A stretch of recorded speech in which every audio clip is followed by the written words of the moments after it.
다 같이 묵상 기도하며 우리 찬양대를 앞세우며 주님 앞으로 나아가십니다. 성부 성자와 성령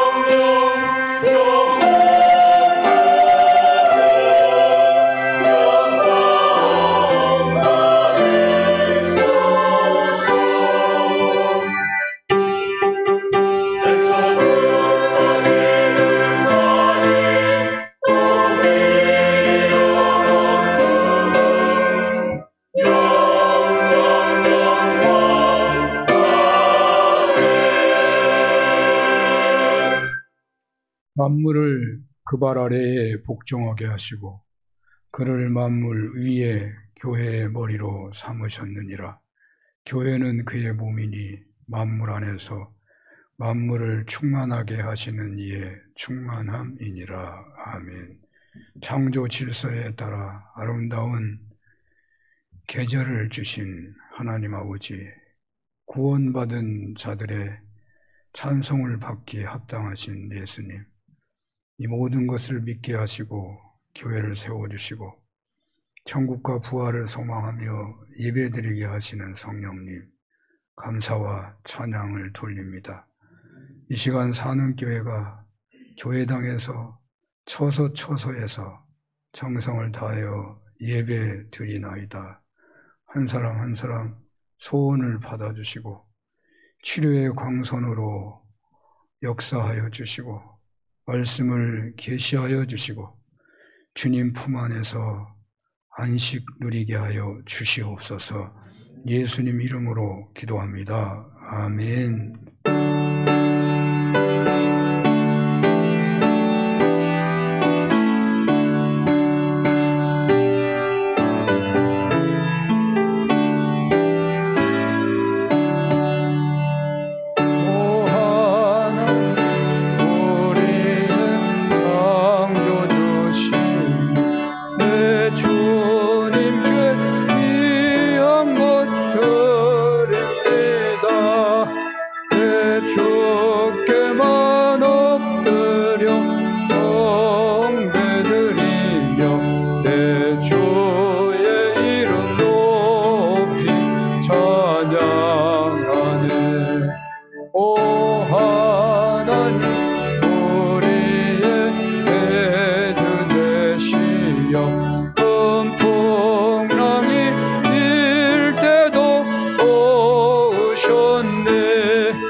온 땅은 여호와를 두려워하며 세상의 모든 거민들은 그를 경외할지어다. 여호와께서 나라들의 계획을 폐하시며 민족들의 사상을 묘하게 하시도다. 여호와의 계획은 영원히 서고 그의 생각은 대대에 이르리로다. 여호와를 자기 하나님으로 삼은 나라 곧 하나님의 기업으로 성립된 백성은 여호와께서 하늘에서 굽어보사 모든 인생을 살피시며 곧 그가 거하시는 곳에서 세상의 모든 거민들을 구워서 살피시나다.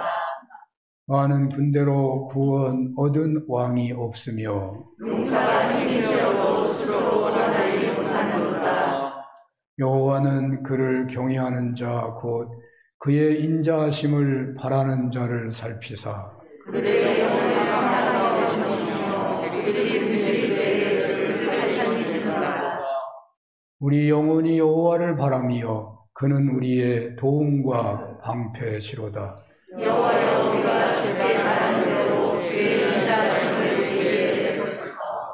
아멘. 전능하사 천지를 만드신 하나님 아버지를 내가 믿사오며 그의 아들 우리 주 예수 그리스도를 믿사오니 이는 성령으로 잉태하사 동정녀 마리아에게 나시고 본디오 빌라도에게 고난을 받으사 십자가에 못 박혀 죽으시고 장사한 지 사흘 만에 죽은 자 가운데서 다시 살아나시며 하늘에 오르사 전능하신 하나님 우편에 앉아 계시다가 저리로서 산자와 죽은 자를 심판하러 오시리라.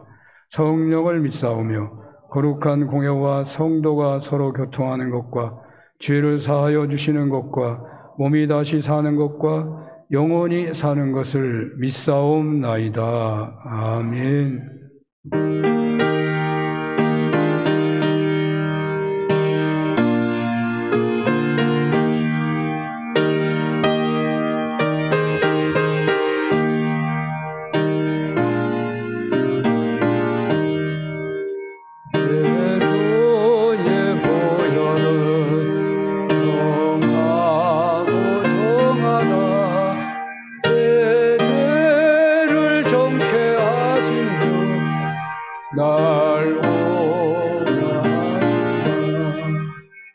내가 주께로 지금 가오니 십자가의 보혈로 날 씻어주소서. 약하고 주에도 주께로 나가면 힘주시고 내 추함을 씻어주시네.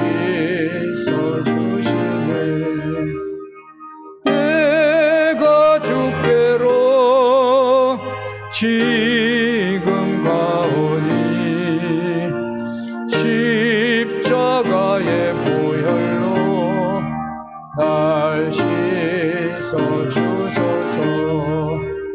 날 오라 하심은 온전한 믿음과 또 사랑함과 평안함 가주려 함이라. 내가 주께로 지금 가오니 십자가의 보혈로 날 씻어주소서. 큰 죄인 복받아 살 길을 얻었네. 한없이 넓고 큰 은혜 베풀어 주소서.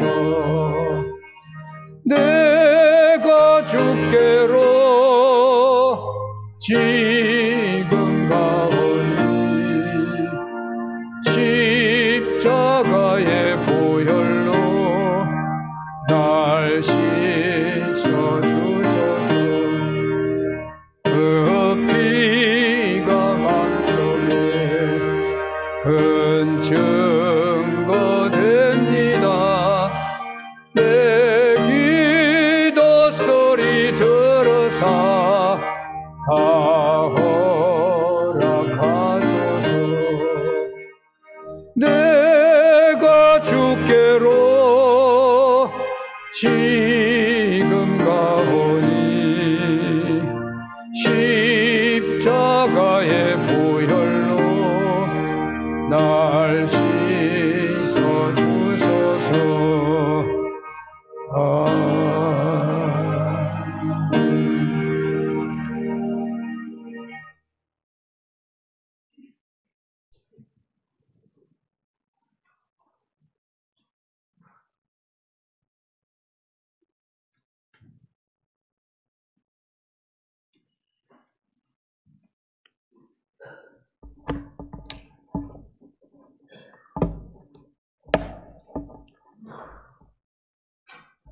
다 함께 기도하시겠습니다.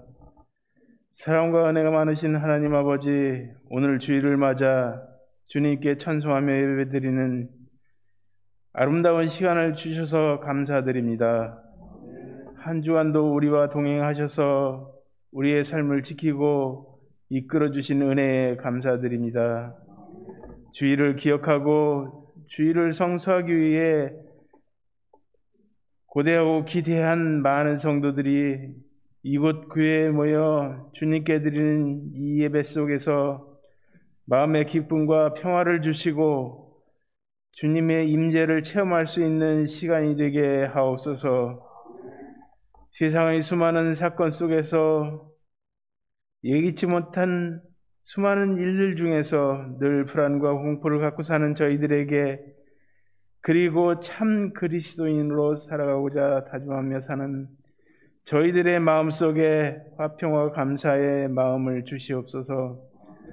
언제나 안식을 주시는 주님께 더욱 의지할 수 있게 하옵소서. 주님, 가을이 깊어가고 결실의 계절이 왔습니다. 모두가 화려하고 풍성한 결실을 꿈꾸고 바랐지만은 모두가 만족한 마음이 아닐 것입니다. 우리가 처한 상황 속에서 세상을 시샘과 불신과 안타까움으로 바라보는 모습보다 위로와 용기를 주시는 주님의 손길에 감사할 수 있는 마음을 주시옵소서. 우리가 좋은 일이 많아서 기쁠 때에도, 때로는 힘들 때에도, 아프거나 병들 때에도 언제나 함께 하셨던 주님을 생각하며 더욱더 주님께 기도하고 의지하는 삶을 살게 하옵소서. 산교회를 사랑하시는 주님, 그리고 우리 성도들을 아끼시고 사랑하시는 주님, 우리 교회가 올해 여러 가지 일들 속에서도 목사님을 비롯해 모든 성도들이 기도와 격려와 봉사 가운데 결실을 맺어가고 있습니다. 교회가 처한 여러 가지 어려움 속에서도 헤쳐나갈 믿음을 주셔서 하나둘씩 회복되어 가고 있습니다. 주님께 감사와 찬송을 드립니다. 코로나 상황 속에 흩어졌던 성도들의 마음을 잡아주시고 더욱더 교회를 사랑하는 마음을 주시니 감사드립니다. 회복 중에 있는 교회가 이제 정상적으로 활기찬 공동체가 되도록 이끌어 주시옵소서. 주님, 환절기를 맞아 노인분들의 건강을 지켜주시고 올해 남은 기간 동안 이루고 마무리해야 할 문제를 위해서, 진학을 앞둔 수험생을 위해서, 그리고 군생활 중인 청년들의 건강을 위해 이 모든 소망이 이루어지게 하옵소서. 오늘 설교를 준비하신 목사님 위에 성령이 함께 하시고 말씀 속의 은혜가 충만하게 하옵소서. 시온 찬양대에 찬양을 주님 기쁘게 받으시고 복된 예배를 드리는 우리 모두에게 기쁨이 있게 하옵소서. 예수님의 이름으로 기도했습니다. 아멘.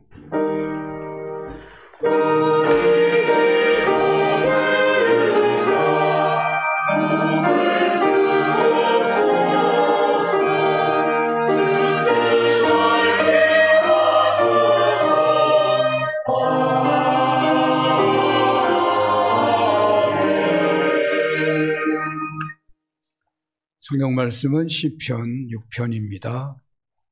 시편 6편을 봉독합니다. 여호와여, 주의 분노로 나를 책망하지 마시오며 주의 진노로 나를 징계하지 마옵소서. 여호와여, 내가 수척하였사오니 내게 은혜를 베푸소서. 여호와여, 나의 뼈가 떨리오니 나를 고치소서. 나의 영혼도 매우 떨리나이다. 여호와여, 어느 때까지니이까? 여호와여, 돌아와 나의 영혼을 건지시며 주의 사랑으로 나를 구원하소서. 사망 중에서는 주를 기억하는 일이 없사오니 수월에서 주께 감사할 자 누구리이까?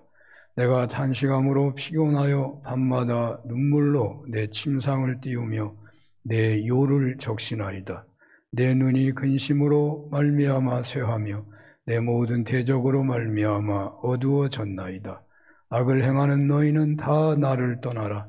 여호와께서 내 울음소리를 들으셨도다. 여호와께서 내 간구를 들으셨으며 여호와께서 내 기도를 받으시리로다. 내 모든 원수들이 부끄러움을 당하고 심히 떨미어 갑자기 부끄러워 물러가리로다. 아멘.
예배 중에 제가 이걸 봤죠.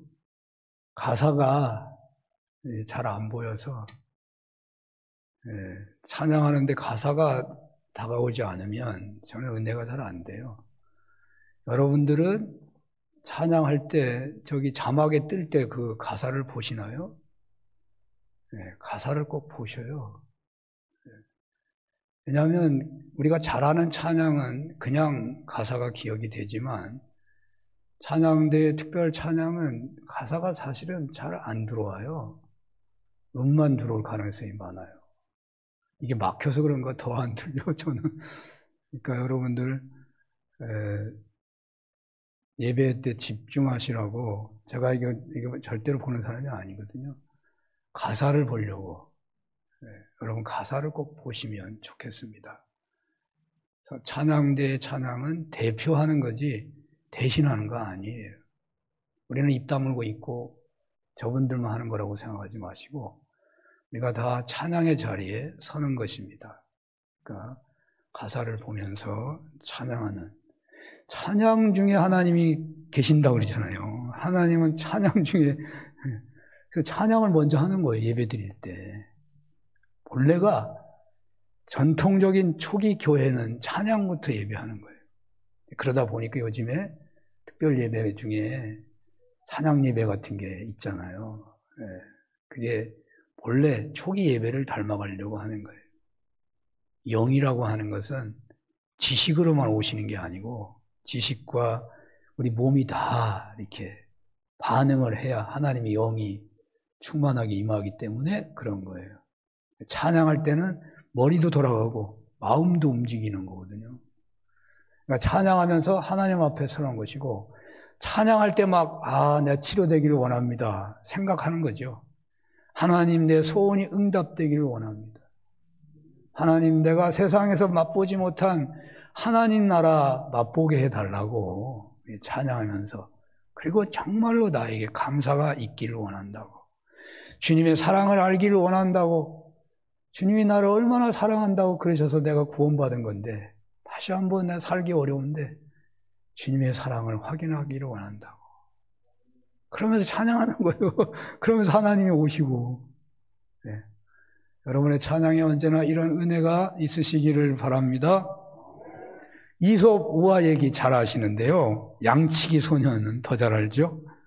한 양치기 소년이 심심해가지고 늑대가 왔다고 소리쳤더니 사람들이 막 몰려오니까 신이 났죠. 가끔 늑대가 왔다고 이제 소리치면 사람들이 달려오고, 그런데 이제 진짜 늑대가 왔네? 그 늑대가 왔다고 그래도 사람들이 안 믿어요. 그래서 사람들이 안 와가지고 어떻게 됐어요? 양한테 가보니까 벌써 늑대들이 양을 잡아먹고 양을 지키려 하다가 소년도 죽었다는 이 이솝 우화 이야기. 이 이야기가 바로 우리나라 사람들의 위기 불감증이 얼마나 심각하냐 하는 것을 경고할 때 하는 말 같기도 해요. 6.25라는 비극적인 동족 상쟁의 전쟁을 겪었고 휴전한 지 70여 년이 되어갑니다. 그 휴전 상태가 계속되는 중에 화해의 기류가 있기도 하고 일촉즉발의 때도 있기를 반복하는 중에 너나 할 것 없이 위기 불감증에 걸리게 되지 않았나 생각됩니다. 그리고 또 해방기의 혼란기 이승만 대통령 시대, 잘 살아보자 외쳤던 박정희 대통령 시대로부터 이어진 군부 독재 시대, 민주화를 향한 시대, 그리고 개발도상국에서 선진국에 이르는 시대까지 이어오면서 남북관계가 겹치며 찾아온 수많은 위기를 겪다 보니 어떤 대단한 국가적 경고음이 들린다고 하더라도 언제나 양치기 소년 이야기가 되어버리는 것 같아요. 세월호 사건은 바다를 향해 항해하던 배가 뒤집혀 가라앉은 사건이기에 끔찍한 사건이기라고 해도 일어날 수 있을 법도 하다는 생각이 들기도 하는데, 사실 이태원 참사는 무슨 체육관도 아니고 길을 걸어가던 젊은이가 넘어져서 몇 명이 죽은 게 아니고 157명이 죽은 사건입니다. 무슨 군사작전이라고 해서 몰아갔다고 하더라도 그렇게 압사되어 죽지 않았을 상상을 초월한 사건이 벌어졌지만 내가 혹은 우리가 잘못했습니다 라고 말하는 주체는 없고 강도 높은 수사가 진행되는 중에 압박되는 것으로 보이는 경찰 간부의 죽음까지 있었습니다.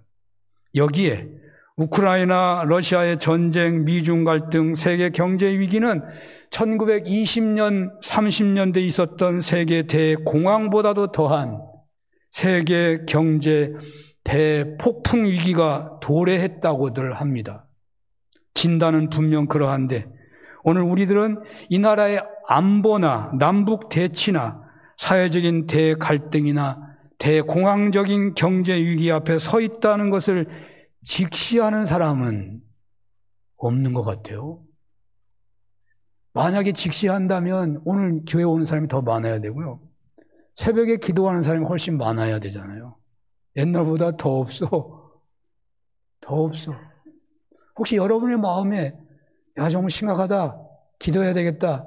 그런 마음이 조금이라도 있나요?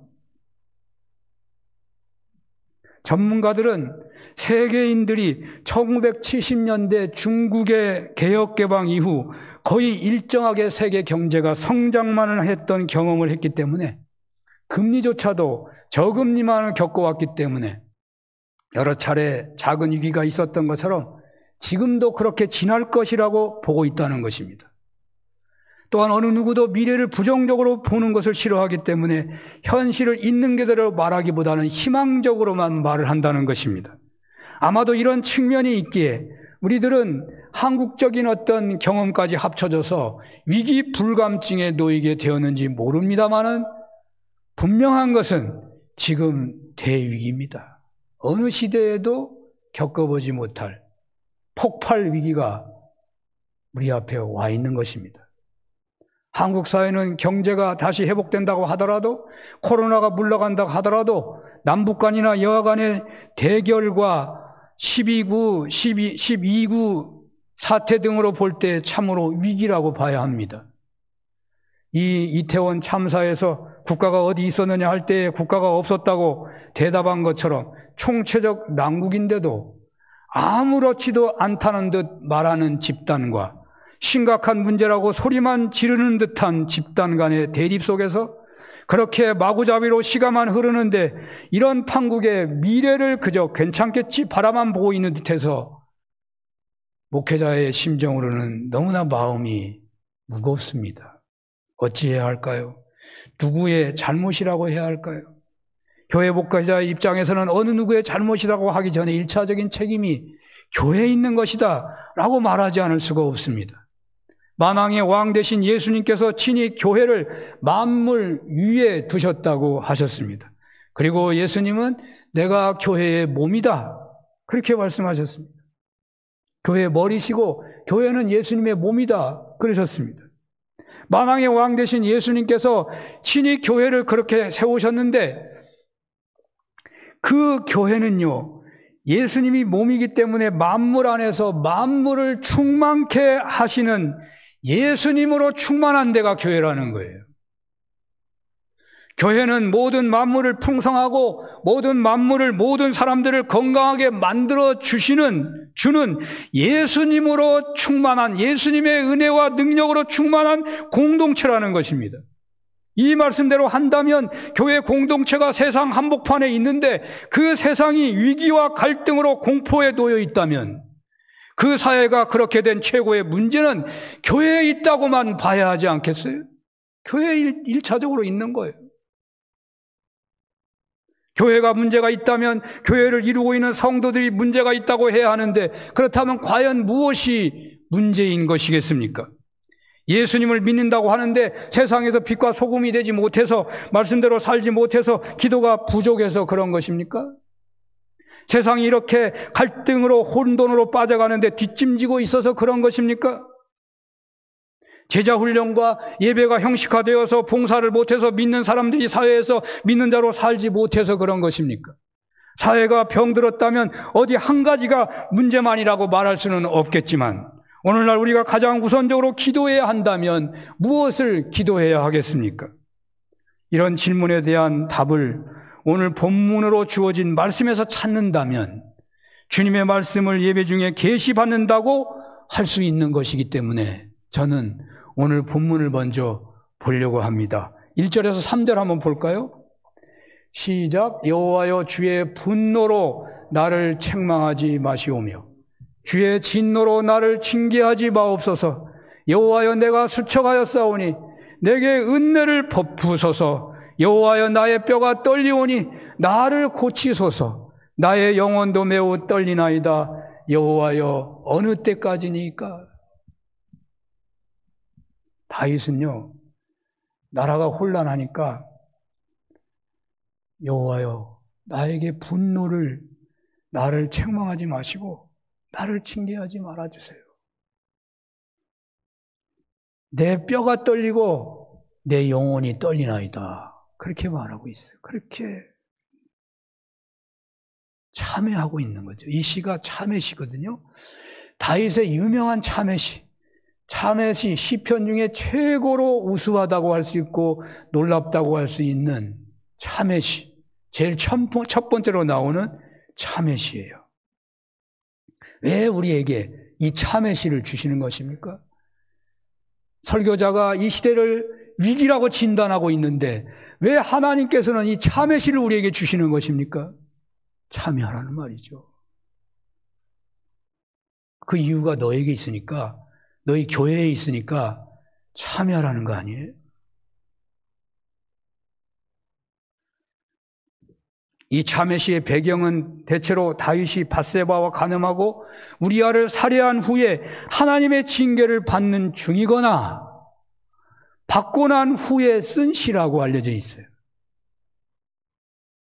범죄를 짓는 중에 나단 선지자가 나타나가지고 회개하라고 해가지고 이 시를 썼다고가 아니고, 쓴 게 아니고, 징계를 받는 중에, 대환란이 나라에 닥친 중에 그때 쓴 시거나 혹은 그때를 다 벗어난 후에 쓴 시라고 본다는 거예요. 그러므로 이 본문에 따른다면 이스라엘 역사 중 가장 치욕적인 전쟁이고 나라가 가장 혼란스러웠다고 볼 수 있는 그런 상황이 벌어진 것은 다윗 왕의 간음 문제 때문이었다고 말하고 있다는 거죠. 그것이. 물론 왕이었기 때문에 가정 문제가, 나라 문제가 된 측면이 있겠지요. 그러나 여러분, 이태원 참사를 한번 생각해 보세요. 현장에서 한 사람이라도 제대로 대처한 한 지휘관만이라도 있었더라면 참사는 거의 막을 수도 있지 않았겠는가? 라고 한다면 한 인물을 세우는 것은요, 가정에 달려있는 거 아니겠어요? 가정에 달려있는 거예요. 한 인물을 세우는 것이. 사회 혼란의 중심 문제는 여러 가지 많은 문제가 있지만 가장 우선적으로 보아야 하는 것은요, 가정 문제가 제일 크다고 봐야 한다는 거예요. 다윗은 나라가 극한 갈등과 혼란에 빠진 현실에서 그 이유가 자신이 지은 죄 때문인 것을 깨닫고, 그때서야 깨닫고 떨면서 긍휼하심의 은혜를 구하고 있는 거예요. 야, 내가 얼마나 죄를 졌는지 이제서 알겠다. 다윗의 죄악은요, 보는 각도에 따라서 그 죄의 정도가 다를 수 있습니다. 우리가 수많은 예 중에 가장 좋은 예가 단종에 대한 평가예요. 해석이 중요하다 그 말이에요. 단종을 단종 예사로 슬퍼하는 소설이 있고, 단종을 제거한 건 잘한 거다 하고 대수양이라고 수양대군을 찬양하는 소설이 있어요. 한 사건이 벌어졌는데 해석에 따라 달라. 다윗은 수많은 전쟁을 치르면서 여러 부인을 취한 왕입니다. 부인을 취한 것이 죄가 되지 않는 그런 시절이었어요.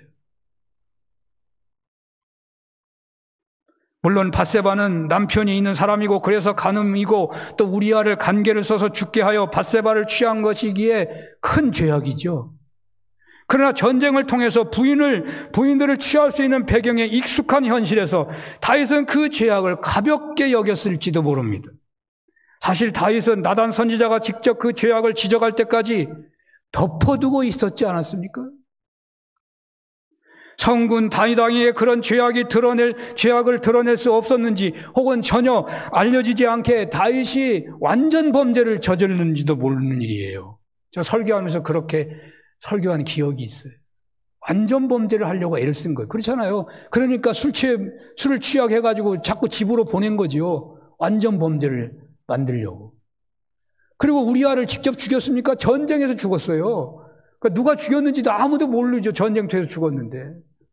그래서 전쟁터에 죽은 그 남편을 위해서, 그 가문을 위해서 그 여자를 불쌍히 여기서 데려온 것뿐이에요. 다윗이 무슨 죄가 있는 거예요? 아무도 모르는데. 그래서 다윗이 밧세바를 취한 것이 잘못됐다고 공격하는 그런 사람을 성경에서 보기 어려워요. 없어요. 나단 선지자는 사람이 보낸 게 아니에요. 하나님의 계시를 전한 거예요. 다윗을 욕한 사람이 시므이라는 사람이 있어요. 시므이가 다윗을 욕할 때 너 밧세바를 범했지 그렇게 욕 안 해요. 사울 왕에게 욕되게 사울을 망하게 했다고 벌받은 것이라고 저주한 거예요. 시므이가. 그러니까 밧세바 사건은 세상의 눈으로 보면 중요한 사건이 아니었다는 말입니다. 즉 왕으로서 보통 할 수 있는 일이거나 언급하지 않아도 될 사건이었다는 것입니다. 그러나 하나님의 눈으로 보면 다윗이 아들의 반란으로 일생일대 최악의 수모를 당하고 신정국가인 이스라엘이 두 패로 갈려서 죽고 죽이는 전쟁을 치르는 대혼란을 겪게 된 것은 밧세바를 범한 죄악 때문이라고 말하고 있다는 거예요. 당대의 가정을 깨는 간음 사건은 정치적으로 문화적으로 일상적이라고 해도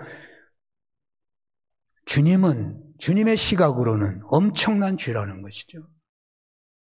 오늘날 우리가 가정에서 우리가 보기에 아무 죄라고 아니라고 생각하고 살았던 그 많은 것이 죄가 되어가지고 우리들의 후손들이 어쩌면 어려움을 당하고 있는지도 모른다고요.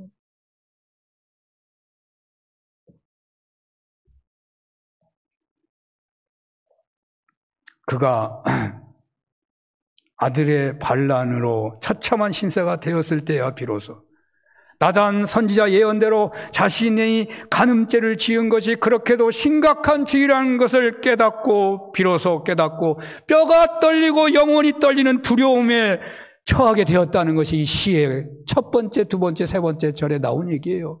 이제서야 깨닫고 있는 거예요. 내 죄가 이렇게 심각했구나. 저도 우리 자녀들을 키우다가 어려움이 있을 때 이런 회개를 한 적이 있어요. 내가 죄가 없는 줄 알았는데 이게 심각한 죄구나. 전쟁터에서 잔뼈가 굵은 다윗이 아들의 반란을 진압하는 것이 두려워서 뼈가 떨고 영혼이 떨린 거 아니에요. 그거 아들하고 싸우는 거 별로 두려워하는 다윗 왕이 아니에요. 자기 한 가정 망하는 것, 뼈가 떨리고 영혼이 떨릴 만한 그런 두려움도 아니에요. 수도 없이 죽음을 본 사람인데요. 그가 뼈가 떨리며 영혼이 떨고 직면하게 된 것은요, 신정국가인 이스라엘 공동체가 대혼란에 빠진 것을 직면하고서야 자신의 죄가 이렇게 심각했구나 하는 것을 절감하고 있는 거죠. 예수님께서 산상수훈에서 간음죄를 언급하시며 눈이 실족하게 하면 눈을 빼버리라고, 손이 실족하게 하면 손을 찍어버리라고 왜 했겠습니까? 가정을 파괴하기 때문에 그런 거예요. 그게 뭐 별거냐고요? 별거 아닌데, 지나가면 그만인 것인데, 참아버리면 끝나는 것인데, 아니요, 그 가정은 결단코 행복하기 어려워요. 그 간적에 하나님이 오셔서 회개하지 않은 한 천국 되기 어렵다고 말이에요. 어렵다고 말이에요. 그냥 사는 것이지. 어떻게 해야 구원사의 도구요 축복의 통로가 되는 가정을 세울 수가 있는 것이겠습니까? 세상에는 많은 죄들이 있습니다. 그러나 가장 심각한 죄악은 가정을 파괴하는 죄입니다. 돈을 잘 벌어오는 것 중요합니다. 그러나 그에 못지않게 중요한 것은 가정에서 아버지 역할, 남편의 역할, 자녀의 역할을 잘하는 것 더 중요합니다. 살림 잘하고 자녀들 공부 잘 시키는 것 중요합니다. 그러나 그에 못지않게 어머니로서, 아내로서 혹은 딸이나 며느리로서 역할을 잘하는 것 더 중요합니다. 가정이 축복의 통로요 주님께 쓰임받는 구원사의 도구가 되려면 일 잘하고 돈 잘 버는 것 못지않게 가족 식구 간의 인간관계 잘 되어야 합니다.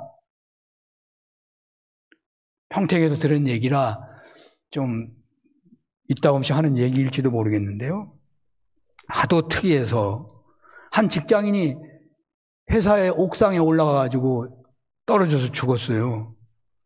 아주 유수한 대학을 나오고 삼성전자를 다니기도 했고 한라공조에 취직하기도 한 사람인데, 평택에서 한라공조는 현대에 속한 회사예요.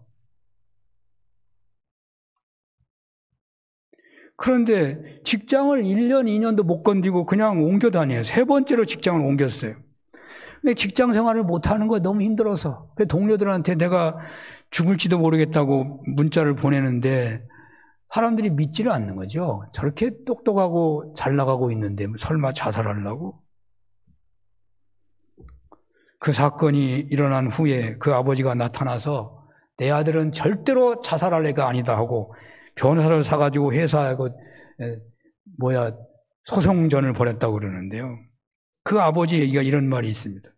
이 아들이 너무 뛰어나가지고 법대를 가라고 그랬다는 거예요. 옛날에 공부 잘하면 법대입니다. 그리고 또 잘하면 의대예요. 법대였다 의대에 또 왔다 갔다 하다가 요즘은 의대가 앞서가는 것 같아요. 아버지가 그렇게 말을 했는데도 도대체가 나는 하기 싫은데 어떻게 가냐고. 그래가지고 아버지가 그럼 할 수 없다. 공대 가라. 그래서 공대를 갔대요.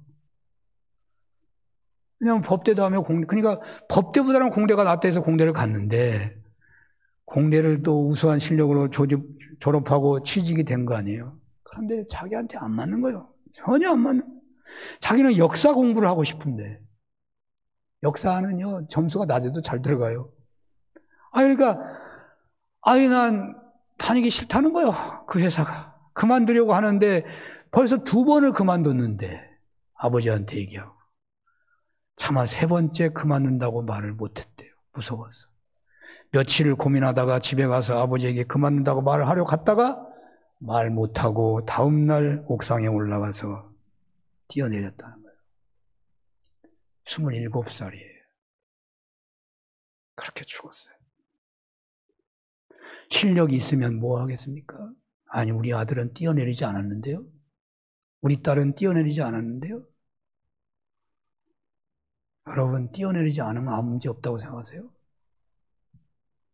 안 죽었다고 아무 문제 없다고 지금 마음 편안하게 아멘하고 있으세요?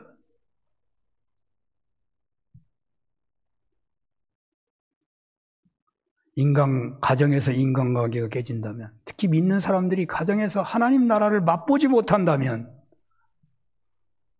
여러분, 무엇인가 그런 죄가 있다면요, 정말 그거 고쳐야 합니다. 돌이켜야 합니다.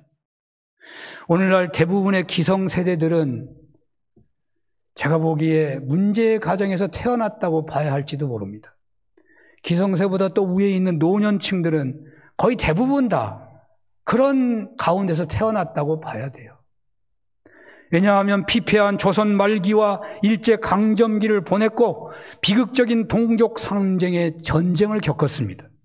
전쟁 통해 수많은 가정들이 깨졌습니다. 이런 점에서 보면 오늘날 한국 사회의 혼란은 당연한 결과라고도 할 수 있을 것 같아요.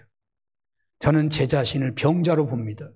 몸이 약해서 하도 약하니까 약도 먹고 그래서 어떻게 약하다 하는 말도 있지만 육체적인 병만이 아니라 내 자신이 병자로 봐요. 저는 5살에, 그러니까 만으로 4살에 아버지가 돌아가셨어요. 저는 정상이 아니에요. 학교도 정상적으로 못 다녔잖아요. 세상에 내노라는 사람들이 모여서 이야기를 나누는데 서로 말이 통하지 않는 것을 저는 수도 없이 보았어요. 제가 그곳에서 역할도 못할 뿐만 아니라 그냥 그런 거 보면서 그냥 왜 이렇게 화가 나고 괴로운지 몰라요. 세상이 돈과 향락과 권력과 싸움에 미쳐버린 것 같아요. 목회자들 모임에서도 그런 걸 볼 때마다 너무너무 괴로운 거예요. 행복한 가정을 전혀 경험하지 못한 세상을 살았던 사람들, 사회 전체가 병들어 있는 것 같은 그 현실에서 살아가고 있는 우리들, 가정의 화목을 깨는 행동이 심각한 죄가 된다는 것을 이런 차원에서 바라본다면요, 세상이 병들어 있는 가장 큰 이유를 꼽는다면 가정 공동체가 병들었다고 해야 하지 않겠습니까? 그렇습니다. 오늘 우리 사회에 심각한 혼돈의 책임이 교회에 있다고 할 수 있는 것은 교회가 제 역할을 못하니 교회에 속한 가정들이 회복되지 못하였기 때문이라고 해야 하지 않을까요? 그러므로 이 시대의 심각한 위기 앞에서 우리 성도들은 교회 공동체에 심각한 문제가 있다는 것을 직시하고 교회의 건강성 회복에, 교회를 이루고 있는 가정의 건강한 회복에 무엇보다도 우선순위를 두고 기도하고 희생하고 노력해야 하지 않겠습니까? 교회 공동체가 숫자가 줄 수 있는 것입니다. 경제적으로 어려울 수도 있습니다. 그러나 교회 구성원 간의 관계가 깨진다면 그것은 심각한 문제가 된다는 것을 알아야 합니다. 가정의 관계가 나빠질 수 있어요. 어떤 경우는 이혼할 수도 있어요. 그러나 그 현실이 경제적 문제보다, 자녀 대학 입시 문제보다 더 심각하다는 것을 인식해야 된다고요. 이혼해도 상관없어. 내 아들만 좋은 대학 가면 그만이야. 아니라니까요. 아니라니까요.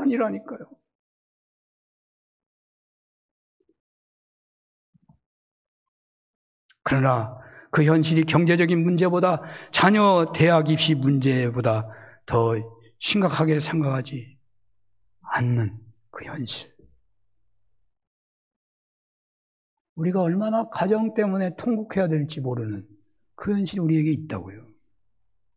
본문에서 다윗은 가정에 문제가 있다는 것이 하나님의 징계를 부르는 통로가 되었던 것을 알게 되었기에 간절히 긍휼하심을 구하면서 회개하고 있는데 얼마나 심각하게 기도하고 있는지 나의 뼈가 떨리오니 나를 고치소서, 나의 영혼도 심히 떨고 있습니다. 사랑하는 여러분, 질병이 불치병처럼 낫지 않는다고 고통이 계속되는 것 같은 심각한 문제가 될 수 있겠죠. 경제적 문제 역시 힘든 문제입니다. 그러나 가정이 천국처럼 회복되지 않는다는 것은 교회가 여러분들의 천국 같은 공동체가 되고 있지 않는다고 한다면 더 심각한 문제고 위기라는 것을 알아야 한다는 말입니다. 교회는 그냥 다니기만 하면 된다면 곤란합니다. 가정은 그냥 뛰쳐나가지 않고 같이 살고만 있으면 된다고 하면 심각합니다.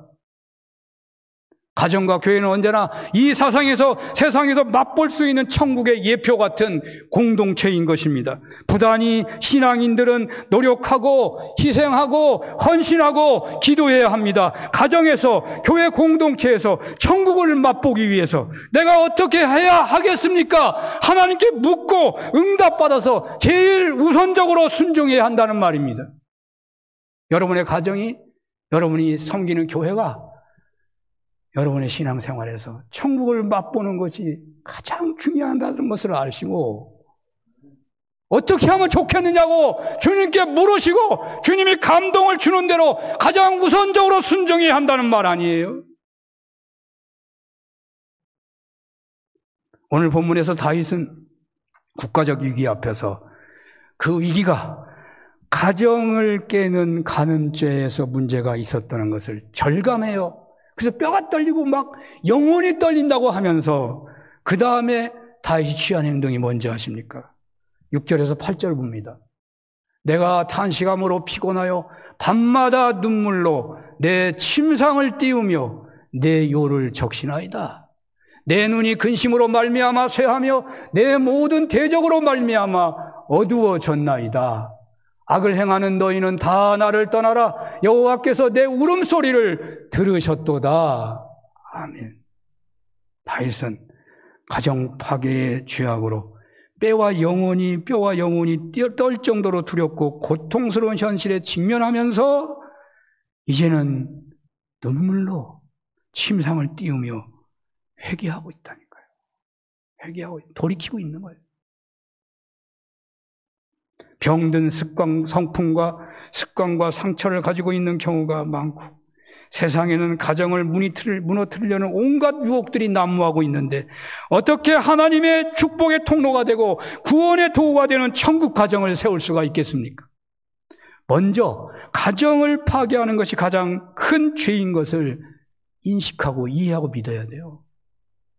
여러분, 먹는 것을 머리로 먹는다는 얘기를 자주 하는데 제가 옛날에는 돼지고기가 바삭바삭 익으면 참 맛있었어요. 30년 넘게 의사 생활을 하면서 그래서 조금이라도 좀 물렁물렁하면 좀 기름기 먹는 거가 안 좋은 것 같아요. 좀 바삭바삭 구우라고. 조금이라도 탄 거 먹으면 안 걸린다 그러더라고. 안 걸린다는 얘기를 듣는 순간부터는 바삭바삭하면 맛이 하나도 없어요. 맛이 없어. 그 순간에 맛이 없어. 인식하고 먹는 거거든요. 가정을 깨는 죄가 얼마나 심각하신 것을 우리가 먼저 인식해요. 그걸 알아야 돼요. 가정의 천국을 누리지 못하도록 하는 그 어떤 말 한마디라도 심각하다는 것을 알아야 한단 말이에요. 알아야 한다. 그리고 나서 회개가 있는 거예요. 침상을 띄우는 회개가 있는 거예요. 회개가 안 나와요. 회개하려고 내가 잘했는데 무슨 회개가 나오겠어요? 누가 하나님의 축복을 받는 가정을 세울 수가 있겠습니까? 누가 혼란스러운 나라를 정상화로 이끄는 신앙 지도자가 될 수가 있겠습니까? 자신의 가정의 온전한 회복을 위해 통곡하듯이 기도하는 사람 아니겠습니까? 더 나아가 무너져가는 가정을 바라보며 중보하며 기도하는 기도자가 아니겠습니까? 갈 때까지 다간 것 같은 이 사회의 폭풍 갈등의 치유는 오직 가정 회복에서부터라고 믿고 통곡으로 기도하시는 가정 회복의 중보자가 나타나야 하겠습니다. 순종하지 못한 것을 통곡하고 자녀들의 눈높이로 내려가지 못하고 자녀들을 노엽게 하는 태도를 버리지 못한 것을 통곡하고 아내를 조건 없이 사랑하지 못한 것을 통곡하고 남편을 존경하고 그 자존심을 세워주지 못한 것이 있다면 통곡하는 자, 바로 그런 사람을 주님은 찾으신다고요. 가정에서 일어나는 상처를 세상 사람들은 아무것도 아니라고 할지 모르지만 우리 신앙인에게는 눈물과 통곡으로 기도해야 할 중차대한 문제라는 것입니다.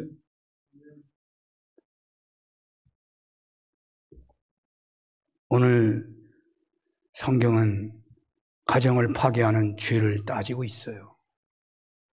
우리 국가가 나라를 제대로 지키지 못하여 일제의 침탈을 당하였고 국가 경영이 제대로 되지 못하여 남북 간의 동족 상정인을 겪었고 그 결과 제대로 가족 공동체가 온전한 경우가 없을 정도로 깨진 현실에서 태어난 사람들이어서 그렇게 끝이 없이 갈등만 일삼고 살아온 것 같아요.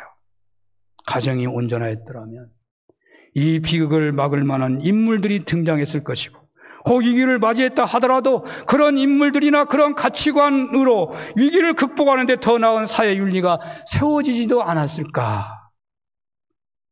오늘날 이런 비극적인 가치관은 가정 파괴가 가장 큰 이유다. 이런 생각은 너무 논리적 비약일까요? 오늘 성경은 오늘 본문은 배경이라고 볼 수 있는 다윗 왕 시절 압살롬의 반역으로 인한 나라의 혼란은 과연 무엇 때문에 발생한 것이냐라는 것을 말하고 있거든요. 그 신정국가, 그 이스라엘이 왜 이렇게 혼란에 빠진 것이냐? 다윗의 죄 때문이라는 거예요. 국가의 대혼란이 다윗이 가정을 파괴한 간음죄였다는 것입니다. 가정 천국이 깨졌기에 발생한 문제가 아니겠습니까? 다윗은 잘 몰랐어요. 마찬가지로 저도 모르는 게 너무 많고 여러분도 모르는 거 많을 거예요. 나는 죄 지은 게 하나도 없는데 왜 우리 자녀들이 어려워? 나하고 무슨 상관이 있어?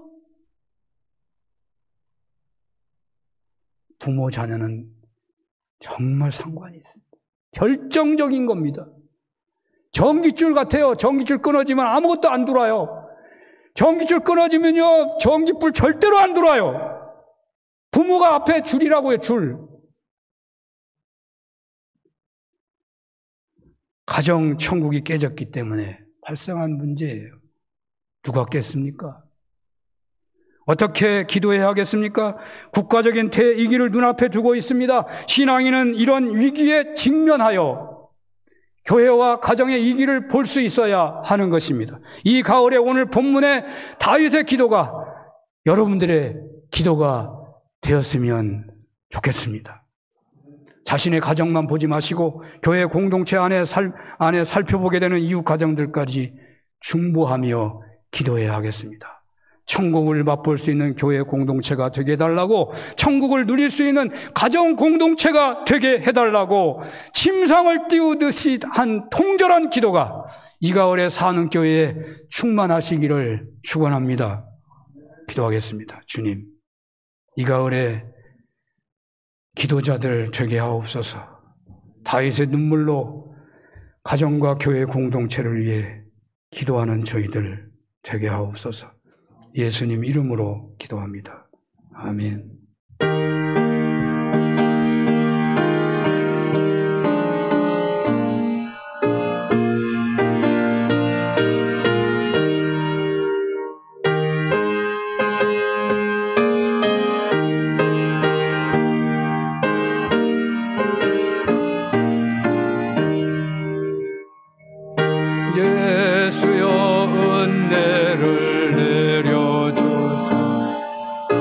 충만케 하옵소서. 이 줄이고 목마른 나의 맘에 주 성령을 부소서. 주 예수여 충만한 은혜 내 영혼에 부소서. 주 예수만 나의 힘되고 내 만족함 됩니다. 주 예수여 죄에서 풀어주사 날 정결케 하옵소서. 이 세상의 유혹이 나의 맘에 전 못하게 하옵소서. 주 예수여 충만한 은혜 내 영혼에 부소서. 주 예수만 나의 힘되고 내 만족함 됩니다. 옛 야곱이 천사와 씨름하던 그 믿음을 주옵소서. 이 세상의 물결이 흉흉해도 나 평안케 하옵소서. 주 예수여 충만한 은혜 내 영혼에 부소서. 주 예수만 나의 힘되고 내 만족함 됩니다. 4절까지만 부릅니다. 주 예수여 완전한 주의 사랑 나 받기를 원합니다. 그 사랑이 내 맘에 충만하여 날 기쁘게 하옵소서. 주 예수여 충만한 은혜 내 영혼에 부소서. 주 예수만 나의 힘되고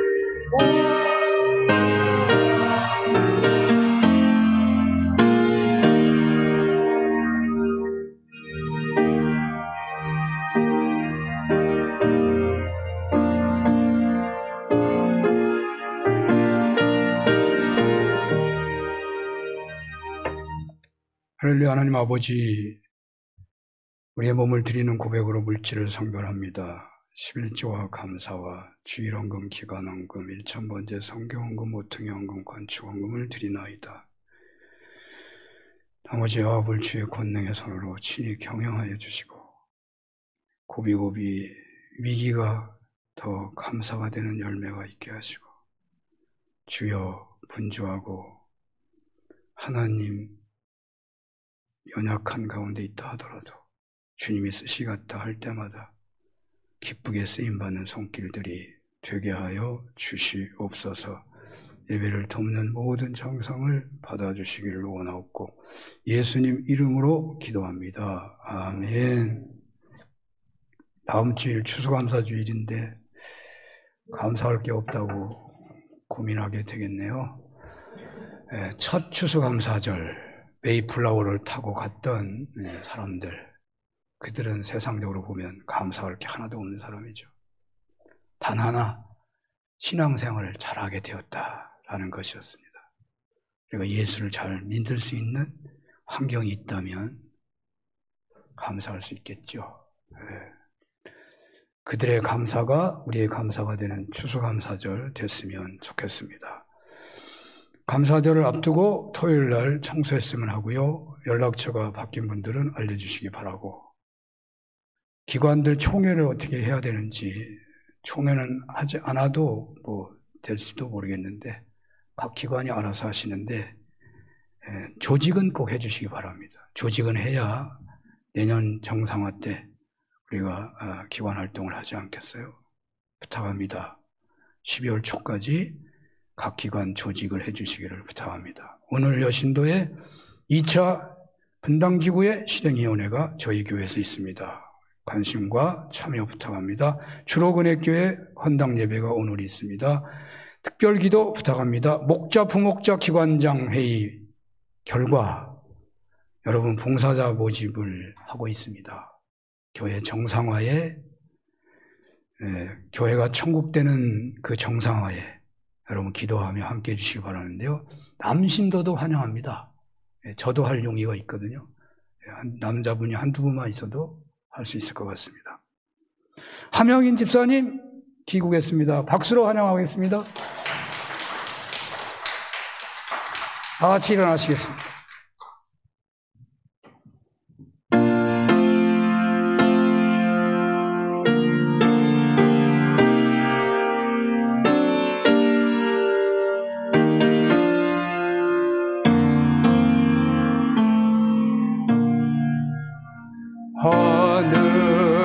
하늘에 계신 아버지 이름 거룩하사 주님 나라 임하시고 뜻이 이루어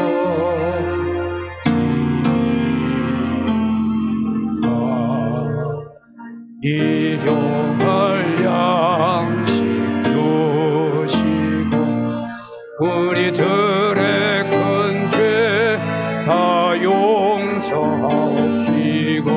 또 시험에 들게 마시고 악에서 구원하소서.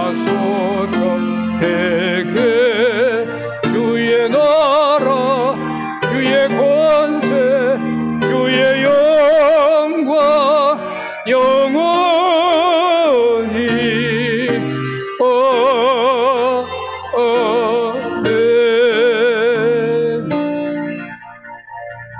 성부 성자 성령 하나님의 크신 은혜와 사랑하심과 역사하심이 이 나라 이 민족 이 사회의 현실을 보며 교회와 가정의 현실을 보며 다윗이 통곡한 것처럼 그 은혜가 임하여 통곡하며 기도하기를 원하며 돌아가는 모든 종들 머리 위에 영원히 함께해 주시옵기를 축원합니다. 아멘.